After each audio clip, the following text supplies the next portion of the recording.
Baik, terima kasih Mbak Vida. Assalamualaikum warahmatullahi wabarakatuh.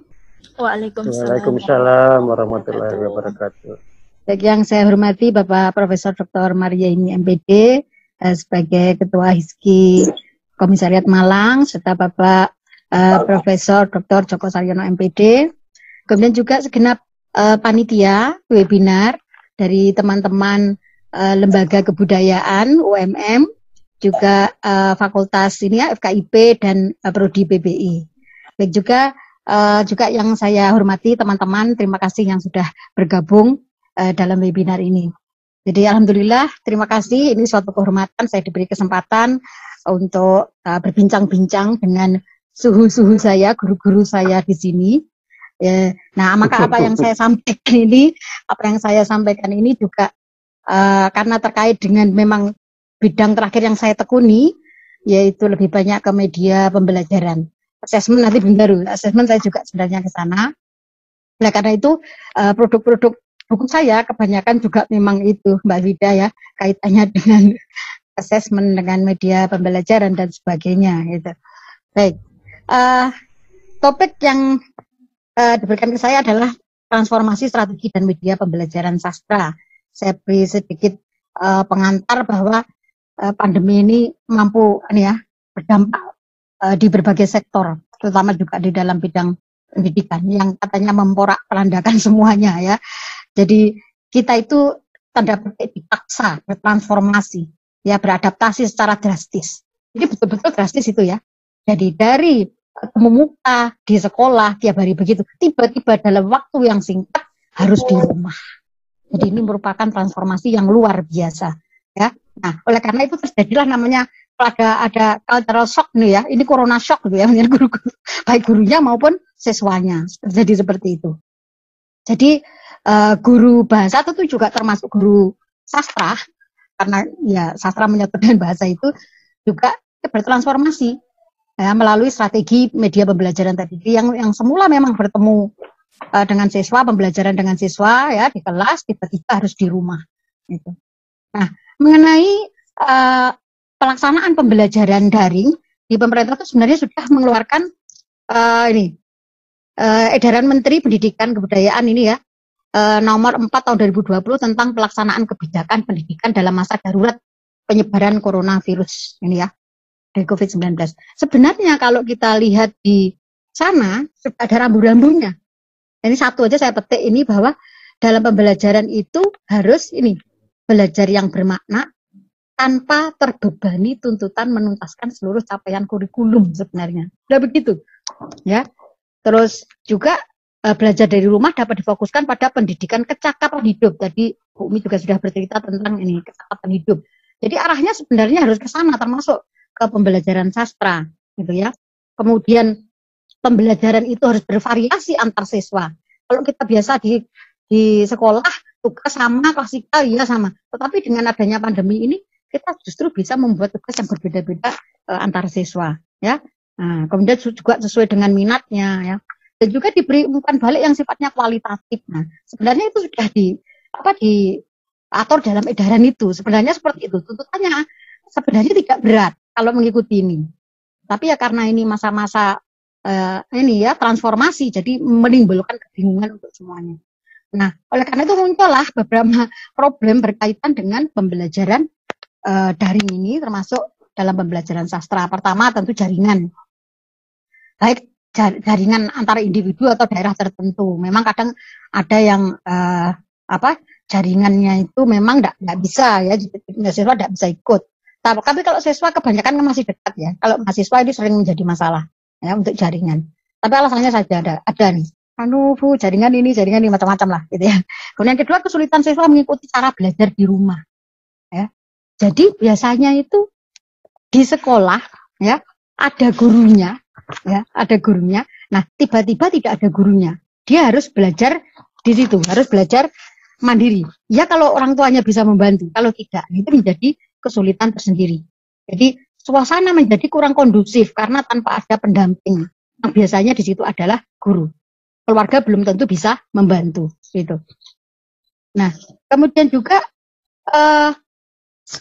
problem juga sejumlah siswa mengeluh ini beratnya penugasan dari guru.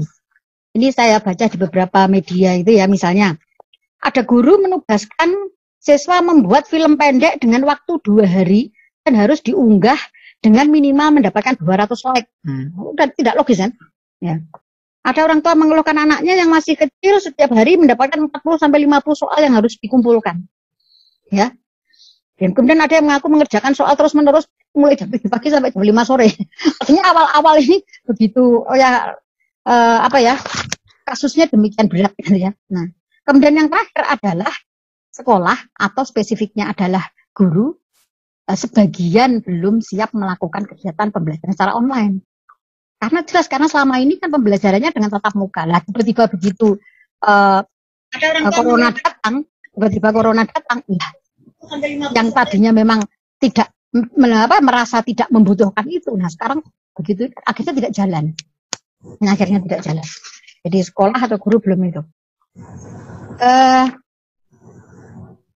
Mungkin fokus kita nanti ada yang keempat ini ya. Jadi bagaimana guru melakukan nanti ya transformasi dalam bidang strategi dan media pembelajaran.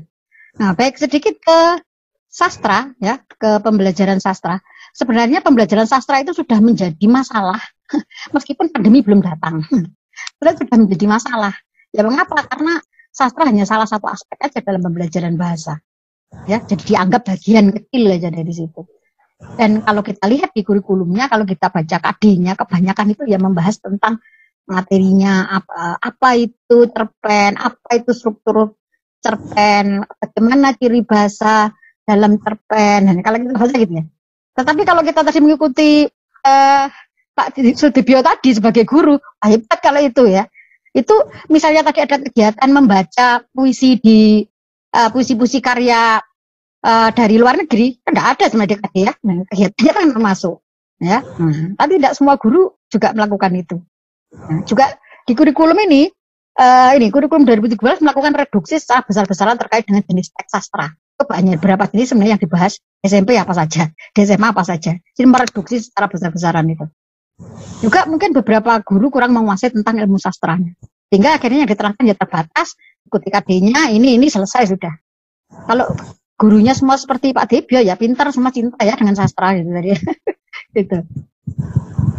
Nah, juga sastra untuk mengembangkan karakter dan budi pekerti hanya dihilangkan akhirnya. Kenapa larinya ya tuntutan kompetensi dasar tadi? Karena ke sana sehingga aslinya yang sastra itu untuk mengembangkan karakter budi pekertinya jadi hilang. Padahal harusnya ke sana arahnya gitu. Nah, juga pembelajaran sastra harusnya terbukti pada sikap apresiatif dan minat, seharusnya itu. Ya. Nah, apalagi sekarang dikaitkan dengan pembelajaran online, ya. Nah, maka beberapa kompetensi guru kurang di dalam hal itu, gitu ya. Nah, berkaitan dengan itu, maka terjadilah ini namanya transformasi. Pertama, strategi pembelajaran ya. Di yang semula tadi klasikal dalam kelas. Ya, nah, sekarang harus ke pembelajaran yang sifatnya individual. Ya. Nah, itu berarti merupakan transformasi yang hebat gitu ya. Nah, karena harus dilakukan di rumah secara individu, tentu mau tidak mau pembelajaran harus diarahkan pada pembelajaran secara daring atau online. Nah, menurut saya sebenarnya justru dengan pembelajaran online itu pembelajaran sastra menjadi lebih baik seharusnya. Ya. Kalau dulu mungkin memberi tugas, ya coba baca novelnya ada di perpustakaan. Kalau sekarang kan tidak ada perpustakaan. Maka dia gimana carinya? Online. Justru online itu lebih banyak. Kita cari apa saja di situ. Gitu. Nah, siswa bisa diberi tugas macam-macam. Jadi itu dia bisa katanya ini ya, membaca, mengenali, memahami, menghayati, menilai, sampai menghargai karya sastra. Justru saya kira waktunya malah lebih luas. Gitu. Jadi ini pandemi membawa hikmah sebenarnya. Kalau memang akhirnya pembelajaran sastra menjadi malah lebih bagus dibandingkan dengan tatap muka misalnya. Nah, berikutnya adalah ini. Ini juga masih pembelajaran sastra di masa pandemi. Harusnya memang arahnya memang ke apresiasi, ya. Yang intinya seharusnya adalah guru menyediakan sebanyak-banyaknya bacaan elektronik yang mendorong siswa untuk senang membaca. Jadi antara lain bahwa dengan pembelajaran sastra itu minat bacanya meningkat. Nah, kalau di elektronik, maka guru dapat menyediakan banyak bacaan. Jadi sekarang itu mau cerpen, mau novel apa itu dengan cara mudah kita dapatkan ya, kita unduh gitu. Nah, dengan adanya pandemi ini memunculkan juga lahirnya ini fenomena sastra dalam bentuk platform baru. Jadi kalau dulu karya sastra itu misalnya dibuat oleh secara individu, nah sekarang itu bisa karya bersama, komunal gitu ya, secara komunal. Jadi sekarang ada karya-karya itu yang dikerjakan secara bersama-sama, secara online, sehingga menjadi karya orang banyak. Nah itu saya kira platform sastra yang baru ya, yang berkembang saat ini, yang dulu tidak pernah ada, ya, tapi dengan adanya perkembangan teknologi menjadi ada. Baik, sekarang ke transformasi media pembelajaran, ya. Jadi bagaimana cara mengatasi agar pembelajaran sastra secara daring ini dapat berjalan dengan baik, gitu ya, dan sebagainya. Jadi sebenarnya begini, jawabannya tentu bertransformasi. Menggunakan apa? Media yang menarik sehingga menimbulkan minat siswa. Nah, media itu memang tidak selalu dipersepsi harus membuat sendiri, gitu ya, harus menciptakan sendiri, tidak harus juga. Karena di masa teknologi yang berkembang di sini, kita sangat mudah sekali ya menemukan apapun yang kita cari, ya. Kalau istilah Pak Uwais dari Dikti itu, kita harus pandai-pandai memulung. Jadi memulung aja kita sudah dapat banyak ya, gitu ya. Jadi apapun bisa kita cari sebenarnya saat ini, ya. Daripada kita buat media, waduh sekedarnya saja gitu ya. Tapi di luar masih banyak juga, gitu ya. Tapi untuk belajar ya tidak apa-apa. Oleh karena itu, untuk bertransformasi itu, ya kita mungkin memakai daring yang sudah ada, atau kita juga bisa mengembangkan sendiri secara kreatif. Karena sekarang banyak aplikasi-aplikasi yang bisa kita gunakan. Nah, fakta dari ini ya, penggunaan media. Nah, ini dari hasil riset, ya. Dari hasil riset yang dilakukan oleh, atau survei dilakukan oleh Federasi Serikat Guru Indonesia dan Komisi Perlindungan Anak, ya. Yang disurvei adalah 602 guru, ya, di 14 provinsi. Faktanya begini, 8% guru yang mengerti atau memakai gawai atau gadgetnya untuk belajar daring. Jadi yang mengerti, betul-betul mengerti hanya 8%. Sementara yang minim, ya, bagaimana cara memakai gawai atau gadget itu 82,4%. Ada yang sama sekali tidak pernah memakai gawai atau gadget itu untuk belajar daring. Jadi sama sekali belum pernah, itu 9,6%. Ini kondisinya, ya, kondisinya seperti itu. Nah, kemudian hasil survei lain adalah ada sekolah yang melaksanakan pembelajaran online sesuai dengan jadwal sekolah normal. Nah, ini bisa dibayangkan betapa pusingnya siswa ya. Pagi ya jam 6.40 mulai gitu ya. Sekarang pelajaran apa? Persis seperti itu. Ada yang melaksanakan seperti itu. Betapa sengsaranya siswa ya. Ya berarti kalau misalnya biasa pulang jam 5 sore sampai jam 5 sore dia di depan komputer ya. Di depan laptopnya itu. Nah, itu. Ibu, masalah. Untuk waktunya kita 5 menit lagi. Matur nuwun, monggo. Jadi bagaimana guru bahasa dan sastra ini bisa ini ya transformasi? Jadi satu tadi menggunakan platform yang sudah ada. Ya, bahkan pemerintah sudah bekerja sama ya, dengan pembuat platform tertentu ya, sudah ada. Apa mengembangkan sendiri secara kreatif. Dan juga guru harus tahu bagaimana tipe komunikasi dalam pembelajaran daring. Jadi kan begini, dalam pembelajaran daring itu ada sinkronus dan asinkronus. Jadi ada sinkron dan asinkron. Nah kalau sinkron itu ada dua ya, langsung dan maya. Kalau kita bertemu dengan peserta didik di kelas, lalu memanfaatkan IT di sana, nah itu berarti kan sinkron langsung. Nah yang kita gunakan di sini adalah sinkron maya. Ya, kita belajar pada waktu yang sama tapi tempat berbeda. Ya, langsung berkomunikasi kalau disinkron. Nah, kalau asinkron ada yang mandiri, ada yang kolaboratif. Kalau yang mandiri itu belajar kapan saja, di mana saja, tentang apa saja tanpa orang lain, dia mandiri. Tapi kalau kolaboratif itu belajar kapan saja, di mana saja, tentang apa saja, dengan siapa saja. Kolaboratif. Jadi kita harus tahu dulu nanti kita pakai yang mana. Jadi tidak selalu bahwa pembelajaran itu harus sinkron maya. Kita harus bertemu langsung pada saat itu, misalnya dengan menggunakan aplikasi Zoom misalnya. Tidak harus itu. Nah, itu kan salah satu saja. Karena kita bisa menggunakan yang asinkron, mandiri, kolaboratif dan sebagainya. Nah, kalau jenisnya ini bisa kalau saya kelompokkan menjadi 7 gitu ya. Jadi ada komunikasi sinkron melalui video conference, ada melalui sinkron chat ya, ada sinkron call, ada asinkron audio, asinkron visual, asinkron video audio visual atau audio visual, kemudian komunikasi asinkron chat atau forum diskusi atau jaringan kerja. Nah, kalau masing-masing kalau komunikasi sinkron video conference bisa seperti ini. Yang paling terkenal Zoom ya, seperti yang kita pakai sekarang. Padahal juga banyak yang lain. Misalnya Google Meet itu juga mudah kita gunakan. Ya, itu bisa juga sampai 100, kemudian hal tertentu ada 150 sampai 250. Misalnya itu bisa kita pakai.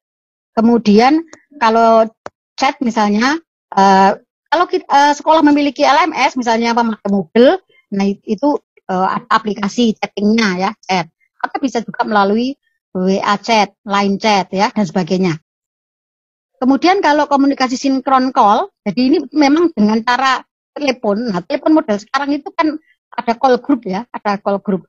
Jadi di WA sudah ada, di Facebook juga ada ya, yang menyediakan komunikasi sinkron call ini. Kemudian untuk komunikasi asinkron audio, itu banyak sekali aplikasi yang bisa kita gunakan untuk membuat media pembelajaran audio. Ya, ini aplikasi. Jadi misalnya ada Audacity, Recordpad, ya, Free Sound Recorder dan sebagainya, semuanya gratis gitu ya, bisa diunduh. Nah, kalau kita tidak mau repot-repot, mereka sudah menyediakan. Misalnya ada radio edukasi Kemdikbud, ada suara edukasi, ya, atau kalau belajar bahasa Inggris ada podcast English First, ya. Nah, sumber belajar Kemdikbud dan sebagainya, ya, itu sudah ada. Kemudian untuk yang asinkron visual, ya, asinkron visual mungkin yang paling terkenal ya. Kita kalau misalnya media presentasi ya PowerPoint tahunya, padahal sangat banyak. Jadi supaya siswa itu senang belajar, harusnya media itu dibuat tampilan yang bagus, yang cantik, sehingga mereka itu juga semangat untuk belajar, gitu ya. Nah, kemudian untuk karya sastra online, ya misalnya itu bisa diunduh ini, ada Wattpad, Read and Write Story, ada Google Play, ada InnoFile, ya, ada Amazon Kindle, ada Kobo Books. Ini semua bisa kita dapatkan secara gratis, ya itu. Kemudian kalau aplikasi-aplikasi yang kita gunakan untuk media visual ada banyak. Memang PPT salah satu, tapi ada LibreOffice, ada Prezi, mungkin sudah sering dipakai, Focusrite. Saya senang Focusrite, tampilannya bagus gitu, mudah juga cara membuatnya. Visme, Canva, apalagi Canva itu wah banyak yang tablet free yang sangat bagus. Nah, salah satu yang saya pakai ini adalah pakai Canva ya saya. Kemudian Emaze, ada Google Light dan sebagainya. Kemudian untuk audio visual juga begitu. Ya, ada banyak aplikasi yang bisa kita pakai. Misalnya Sparkle Video Scribe yang seolah-olah orang nulis itu ya. Nah, Camtasia, Unit Video Studio dan Photon itu malah seperti ada kartunnya. Ya, yang mungkin menarik bagi siswa daripada hanya sekedar dijelaskan PPT ada teksnya, nah misalnya begitu dan sebagainya. Nah, pemerintah juga sudah menyediakan di rumah belajar Kemdikbud, YouTube misalnya kalau tinggal cari saja Vimeo, Ruang Guru sekarang sudah ada yang digratiskan ya dan sebagainya. Kemudian yang ketujuh ada komunikasi asinkron ya. Ini yang untuk chat atau forum diskusi. Nah, kalau kita punya LMS misalnya Moodle, di situ ada namanya forum diskusi. Itu bisa kita gunakan kalau sekolah sudah punya itu. Ya. Atau kita bisa pakai email. Nah, email itu termasuk di sini. Atau pemerintah juga sudah ada namanya meja kita. Itu juga untuk berdiskusi. Ya, untuk asinkron ini ya, chat ya. Nah, kalau kita tidak mau repot-repot buat ini loh yang sudah disediakan oleh pemerintah bekerja sama dengan berbagai platform ya, mulai Rumah Belajar, Meja Kita, Gando ya, Indonesia X ya, Google for Education. Jadi untuk bertransformasi itu saya kira tidak harus kemudian kita susah-susah, kalau memang tidak mau susah-susah ya untuk membuat media pembelajaran. Jadi sudah banyak sebenarnya yang sudah ada atau tersediakan oleh pemerintah ya, bahkan swasta, bagaimana kita membuat media pembelajaran sastra itu gitu ya. Ini juga di TVRI sudah ya. Saya kira itu Mbak. Nah, jadi simpulannya ini saja bahwa untuk bisa bertransformasi melalui strategi dan media pembelajaran sastra dengan media daring itu ini ada dua tadi ya. Jadi kita tidak harus membuat sendiri ya, tidak harus membuat sendiri. Tapi juga bisa menggunakan yang sudah ada. Nah, kata terakhir adalah tidak ada kata tidak bisa. tinggal kemauan dan kerja keras yang membuat seseorang bisa mencapai sesuatu yang diinginkan. Baik, itu terima kasih. Assalamualaikum warahmatullahi wabarakatuh. Waalaikumsalam warahmatullahi wabarakatuh. Tidak ada kata tidak bisa, tinggal kemauan saja yang membuat itu bisa tercapai atau tidak. Luar biasa sekali Ibu Sri, tidak hanya memberikan materi tentang bagaimana transformasi, ternyata kita sudah bisa memanfaatkan berbagai macam media, kemudian juga platform yang sudah disediakan baik oleh pemerintah maupun oleh swasta. Namun ketika nanti Bapak Ibu juga membuat atau mengkreasikan sendiri, itu juga akan sangat bagus sekali. Begitu nggih Ibu Sri?